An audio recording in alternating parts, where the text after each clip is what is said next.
तो लगातार आपको बता रहे हैं कि मध्य प्रदेश में बारिश के बाद कई जिलों में बाढ़ जैसे हालात हैं। कुछ और तस्वीरें अब आपको दिखाते हैं कि कैसे यहां भी जनजीवन बुरी तरह से प्रभावित हो रहा है। भिंड की तस्वीर सबसे पहले, जहां पर चंबल, सिंध और कुंवारी नदियां अपने पूरे उफान पर हैं। जिले के श्यामपुरा गांव में सिंध नदी का पानी तेजी से बढ़ रहा है। प्रशासन भी अलर्ट मोड पर है। ग्रामीण हर बार की तरह इस बार भी ट्रैक्टरों से अपना सामान लेकर ऊंचे स्थानों पर जाने को मजबूर है।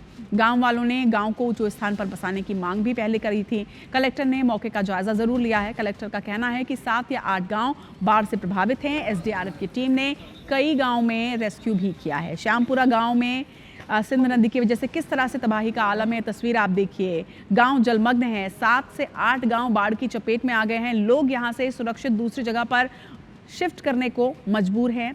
अपना सामान लेके लोग यहां से अब सुरक्षित स्थानों की ओर आगे बढ़ते हुए। तो भिंड की तस्वीर हमने आपको दिखाई और अब तस्वीर आपको कटनी से भी दिखाते हैं। कटनी में भी बारिश के चलते दतला नदी कैसे उफान पर है, पहले भी हमने आपको तस्वीर दिखाई थी। स्कूली बच्चे और ग्रामीण जान जोखिम में डाल रहे हैं, लेकिन बड़ी बात यह है कि यहाँ कभी भी हादसा हो सकता है, क्योंकि नदी पार कर रहे हैं ये बच्चे। अगर अचानक से तेज बहाव आ जाए, कोई हादसा हो जाए तो जिम्मेदारी कौन लेगा? ऐसे में IBC 24 प्रशासन से भी अपील करता है। कटनी प्रशासन से यह अपील है कि कोई व्यवस्था यहाँ पर करवाई जाए बच्चों के लिए, जिनके लिए भी जो पुल के माध्यम से ही दूसरे क्षेत्र से संपर्क कर पाते हैं, उनके लिए एक वैकल्पिक मार्ग की व्यवस्था आवश्यक तौर पर कराई जाए। कटनी की ये जोखिम की तस्वीरें सामने आई हैं, लेकिन इधर गुना में प्रभारी मंत्री गोविंद सिंह राजपूत ने फतेहगढ़ में बाढ़ पीड़ितों से मुलाकात की। उन्होंने मुआवजा देने का ऐलान किया, लोगों की समस्याओं को सुना। स्थानीय लोगों ने उन्हें रोड किनारे जलभराव की समस्या को भी बताया।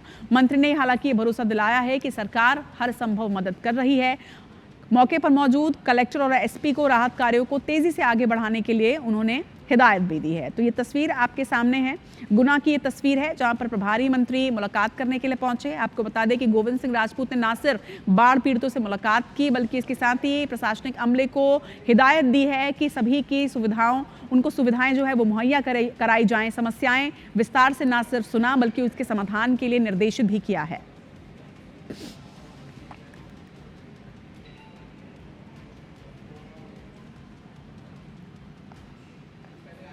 कि 2021 से लगातार यह क्षेत्र बाढ़ से प्रभावित हो रहा है, लेकिन शासन प्रशासन का कोई भी आदमी यहाँ पर धरातल पर कोई भी मौजूद नहीं होता।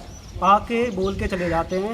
ऊंचे स्थान के लिए कई आवेदन दिए हैं, कलेक्टर साहब को भी दिए, तहसीलदार साहब को लिए, बोल के जाते हैं, लेकिन कोई भी कार्य ऐसा नहीं होता है कि जो स्वीकृत हो। अप स्ट्रीम में लगातार बारिश होने से जो पानी छोड़ा जा रहा है, उसकी वजह से चंबल का जलस्तर बढ़ा है और हमारे लगभग 6-7 गांव का संपर्क कट गया है। लेकिन हमारे राजस्व अधिकारी, पुलिस अधिकारी, SDRF के लोग सब यहाँ मौजूद हैं अटेर में, और किसी किस्म की आवश्यकता पड़ने पर किसी भी गांव से व्यक्ति को निकालने या मदद पहुंचाने के लिए तत्पर हैं। ग्राम सगमा का वीडियो था जो डीमरखेड़ा के अंतर्गत आता है। पिछले 2 वर्ष पूर्व ये तेज बारिश में ये जो पुल बह गया था, जिससे वहाँ लोगों का आवागमन जो है बहुत ही दयनीय स्थिति में हो गया, बहुत मतलब जान जोखिम में रखकर वहाँ जाना पड़ता है। इसलिए प्रशासन से मेरी मांग थी कि उस पुल को तत्काल बनाया जाए,